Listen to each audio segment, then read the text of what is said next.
En 2018, l'équipe du projet, moteur de Duyunov, a poursuivi son chemin vers son objectif, créer une entreprise qui gagnera de l'argent grâce au développement de moteurs électriques innovants à enroulement combiné. Pour cela, la société, Sovelmash, devait à la fois travailler sur les développements et élaborer le projet du futur centre d'ingénierie. Pour obtenir le statut de résident de la zone économique spéciale, Technopolis Moscou, il a fallu accomplir un travail colossal, préparer la documentation préliminaire pour la construction du site, constituer un dossier complet sur l'entreprise, justifier l'importance du projet pour l'État, présenter son potentiel d'innovation, les étapes de sa mise en œuvre et ses opportunités commerciales. Tout cela a été réalisé au cours de l'année, après quoi il ne nous restait plus qu'à attendre la décision de la Commission d'État. Parallèlement, l'entreprise, Sovelmash, menait ses travaux de développement sur des locaux loués à Zelenograd. Les locaux ont été rénovés et des espaces de travail ont été aménagés grâce au fonds des investisseurs. Le laboratoire d'essai, équipé de nouveaux bancs de test, est devenu un outil essentiel permettant de réaliser des tests sur les moteurs. L'une des premières réalisations testées fut la roue moteur asynchrone de Duyunov. Un équipement laser a été installé et mis en service. L'entreprise a ainsi pu non seulement tester des moteurs, mais aussi produire sur ses propres machines les premiers prototypes de moteurs électriques. Les laboratoires de la section « Prototype » sont en réalité devenus une version miniature du futur projet du bureau d'études technologiques la Sovelmash, où l'entreprise a commencé à mettre au point de nombreux procédés technologiques. Et cela prend souvent beaucoup de temps. Grâce au travail accompli à l'époque, il n'est plus nécessaire d'y consacrer du temps et des ressources aujourd'hui.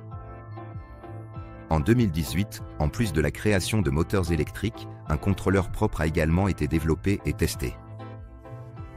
De plus, la Sovelmash a obtenu de nouveaux brevets et a déposé des demandes pour les suivants. Ainsi, l'entreprise a augmenté le volume de sa propriété intellectuelle et renforcé la sécurité de ses développements. Parallèlement, la technologie Slavyanka a reçu un soutien gouvernemental en Chine, dans la province de Weihai. La société ISIPP, Weihai Technology, a été créée sous la direction du partenaire de Sovelmash, Viktor Arestov. Ensuite, la production en série de moteurs électriques à enroulement combiné a commencé sous licence d'ISIPP. Rappelons que c'est précisément la société ISIPP qui détient la technologie et qui est cofondatrice de l'entreprise Sovelmash. Les premiers moteurs à être lancés en production ont été les DA90S et DA100S. Il convient de noter que ces moteurs n'ont pas été développés à partir de zéro selon la technologie, mais ont été créés sur la base de moteurs traditionnels, en remplaçant les enroulements par des enroulements combinés. Mais même une utilisation partielle du potentiel de la Slavyanka donnait aux moteurs un avantage évident par rapport à leurs homologues. Le début de la production a constitué une étape majeure pour la popularisation de la technologie à l'étranger. Les avancées réalisées par l'entreprise Sovelmash en 2018 ont été rendues possibles grâce au travail d'attraction d'investissement mené par l'équipe de Solar Group. Nous avons travaillé à l'amélioration de l'espace personnel afin d'assurer la sécurité juridique et la commodité pour les investisseurs. Nous avons créé un contrat d'investissement qui régit différents aspects de l'investissement. Chaque investisseur le signe dans son espace personnel avant d'acheter son premier pack d'investissement. Nous avons lancé une fonctionnalité de vérification des utilisateurs afin que chacun d'entre vous puisse investir légalement et enregistrer ses parts à son nom. La promotion internationale du projet a commencé.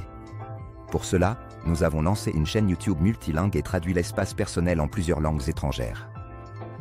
Et pour les investisseurs et partenaires de Russie, du Kazakhstan et de Biélorussie, plusieurs rencontres en présentiel et plus de 150 webinaires ont été organisés, ainsi qu'un bureau opérationnel ouvert à Khimki, où l'équipe du support technique a commencé à travailler.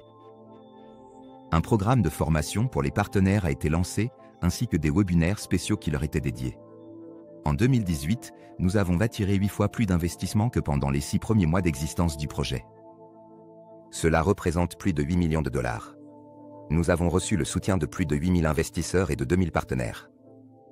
Ces résultats ont constitué une excellente base pour notre future percée. Le principal résultat de l'année, c'est que le projet suscite l'intérêt d'un large éventail d'investisseurs et que notre équipe relève avec succès les défis qui lui sont confiés.